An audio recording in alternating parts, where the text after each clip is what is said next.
Halo para pemirsa yang budiman, saya doakan semoga sehat selalu dan dilancarkan semuanya.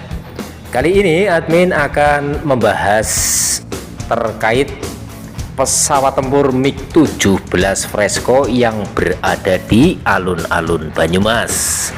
Pada hari Sabtu 6 April 2019, Panglima TNI Marsikal TNI Hadi Cahyanto SIP meresmikan monumen pesawat MiG-17 Fresco di Komplek Alun-Alun Banyumas, Jawa Tengah. Pada saat peresmian turut hadir dalam acara tersebut diantaranya Wakapolri Komjen Polisi Dr. Andes Aridono Sukmanto SH, Pangdam 4 Diponegoro Mayor Jenderal TNI Muhammad Effendi, Kapolda Jawa Tengah Irjen Polisi Dr. Andes Condro Kirono MMM Aslok Panglima TNI Marsda TNI Kukuh Sudibianto, Kapus Bintal TNI Laksma TNI Budi Siswanto STMAP, dan Bupati Banyumas Insinyur Haji Ahmad Hussein.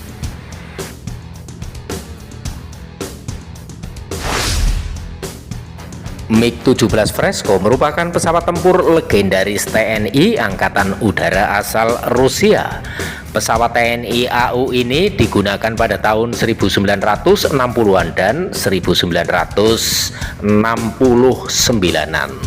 Pesawat MiG-17 Fresco sangat berjasa bagi NKRI, khususnya pada saat pembebasan Irian Barat dari cengkeraman penjajah Belanda. Saat itu pesawat MiG-17 inilah yang membuat Belanda ketar-ketir memperkirakan kekuatan Angkatan Udara Republik Indonesia AURI saat itu yang berada pada urutan keempat dunia waktu itu.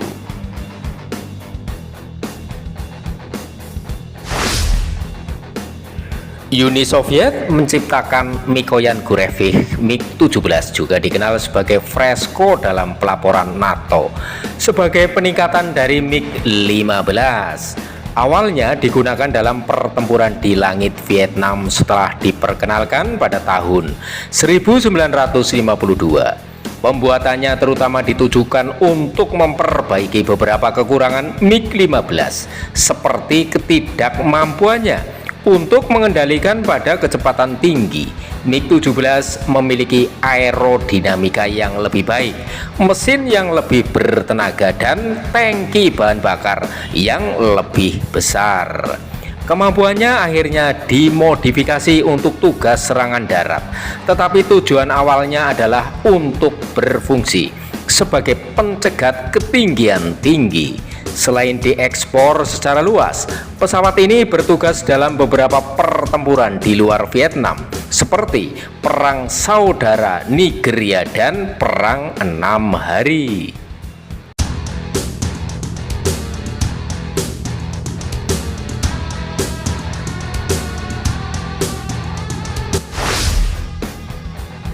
Keinginan untuk menyempurnakan MiG-15 yang memiliki kekurangan dalam hal kontrol pada kecepatan tinggi dan kinerja pada ketinggian tinggi memicu terciptanya MiG-17. Prototip pertama MiG-17 terbang pada tahun 1950 setelah pengerjaan pesawat dimulai pada akhir tahun 1940-an. Di permukaan MiG-17 tampak sangat mirip dengan MiG-15, tetapi sebenarnya lebih efisien secara aerodinamis dan mudah bermanuver berkat badan pesawat yang lebih ramping, sapuan sayap yang lebih baik, dan ekor yang dimodifikasi.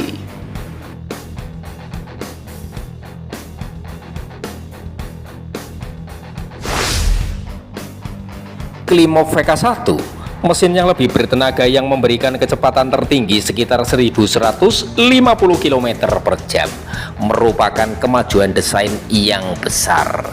Dengan meningkatkan integrasi rangka pesawat, mesin meningkatkan kinerja dan mengurangi hambatan. Hal ini membuat MiG-17 lebih lincah secara keseluruhan dan meningkatkan kinerjanya dalam pertempuran udara. Kokpit dibuat agar lebih mudah dikendalikan dan ergonomis. Penataan panel instrumen memungkinkan pilot untuk mengawasi sistem pesawat dengan seksama tanpa terganggu, yang sangat penting selama pertempuran. Selain itu, jangkauan operasi MiG-17 ditingkatkan oleh kapasitas bahan bakarnya yang lebih besar dibandingkan pendahulunya.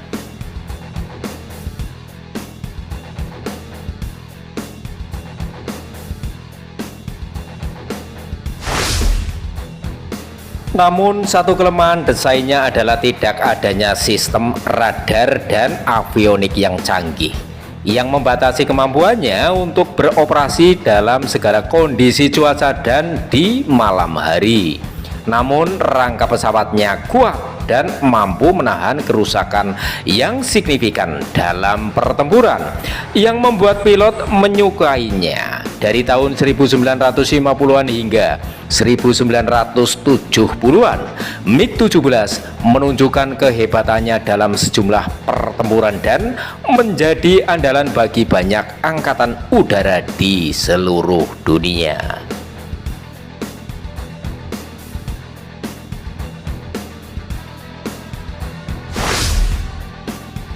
Persenjataan. Biasanya MiG-17 dilengkapi dengan berbagai persenjataan untuk serangan mendadak dan pertempuran udara. 2 Meriam NR-23, 23 mm dan 1 Meriam Nudelman N37. 37 mm merupakan bagian dari pengaturan standar. Meriam-meriam ini ditempatkan di bawah intek udara di badan pesawat bagian bawah dan diatur agar ditembakkan melalui kerucut hidung pesawat. Kapasitas amunisinya terbatas. Meriam 23 mm dapat menampung sekitar 80 butir peluru per senjata. Sedangkan Meriam 37 mm seringkali hanya dapat menampung 40 butir peluru.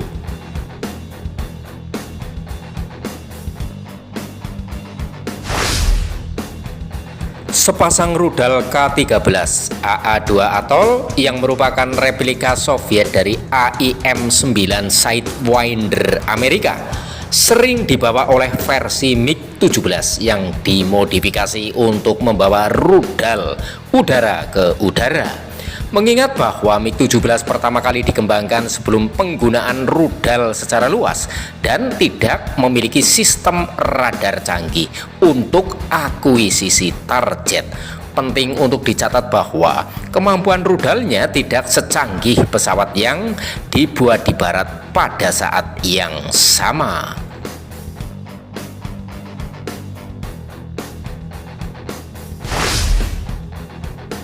Varian MiG-17 tertentu dapat membawa muatan terbatas berupa roket dan bom tanpa kendali yang juga diperlengkapi untuk misi serangan darat. Biasanya rudal ini dipasang pada tiang di bawah sayap. Berbeda dengan pesawat serang darat khusus, MiG-17 memiliki kapasitas kargo yang relatif kecil dan tidak dirancang untuk tugas ini. Selain itu, pesawat ini tidak memiliki avionik khusus yang menargetkan target, sehingga serangan presisi menjadi sulit. Namun istimewanya, MiG-17 dikenal karena persenjataannya dalam skenario pertempuran udara, di mana kaliber meriamnya yang tinggi dapat menyebabkan kerusakan serius, sementara teknologinya tidak secanggih beberapa pesaing baratnya.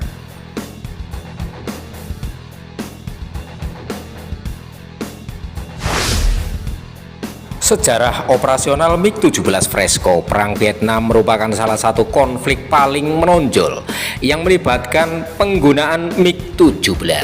MiG-17 Vietnam Utara terbukti menjadi senjata yang efektif melawan jet tempur Amerika, termasuk F-4 Phantom II yang lebih canggih dan F-105 Thunder Chief. Karena kecepatannya, pesawat ini menjadi lawan yang sulit dalam pertempuran udara dan senjata meriamnya dapat secara serius melukai pesawat Amerika Serikat.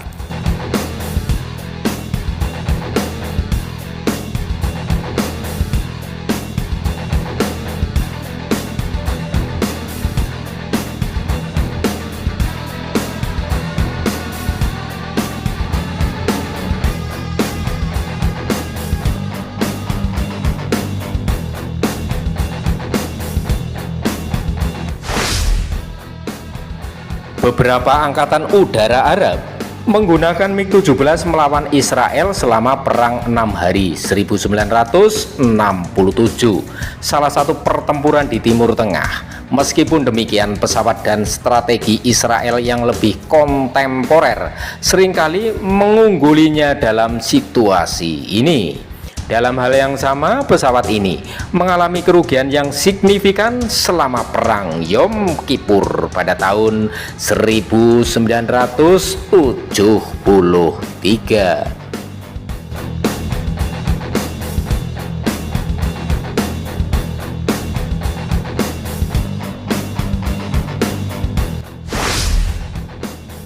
MiG-17 digunakan oleh beberapa negara di Afrika, terutama selama Perang Saudara di Nigeria 1967 sampai dengan 1970, di mana pesawat ini dikerahkan untuk misi serangan darat. Negara-negara dengan keuangan dan keahlian teknis yang terbatas lebih memilihnya karena daya tahan dan kemudahan perawatannya. Selain itu, pesawat ini digunakan dalam sejumlah pertempuran kecil dan konflik yang melibatkan Kuba, Indonesia, dan negara-negara lain, termasuk Perang Indo-Pakistan 1965, di mana pesawat ini diterbangkan oleh Angkatan Udara Pakistan.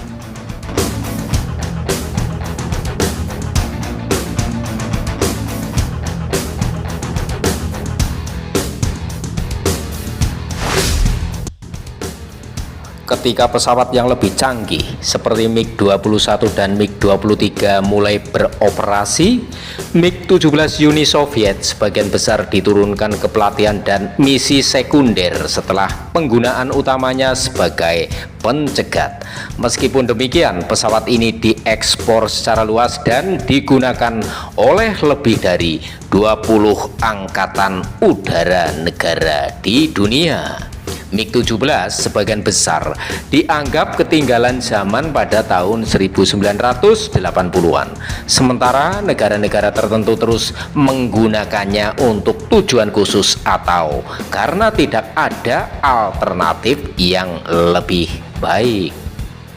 Nah, para pemirsa yang budiman, MiG-17 Fresco membuat Belanda waktu itu ketar-ketir menghadapi kekuatan udara RI.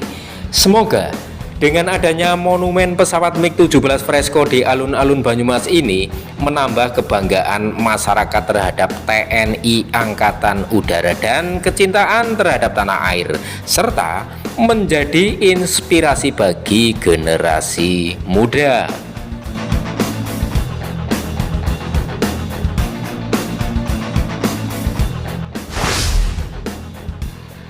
Demikian para pemirsa yang budiman, semoga bermanfaat bagi Anda. Apabila ada saran dan kritik yang membangun, silakan untuk mengisi komentar pada kolom komentar yang telah disediakan.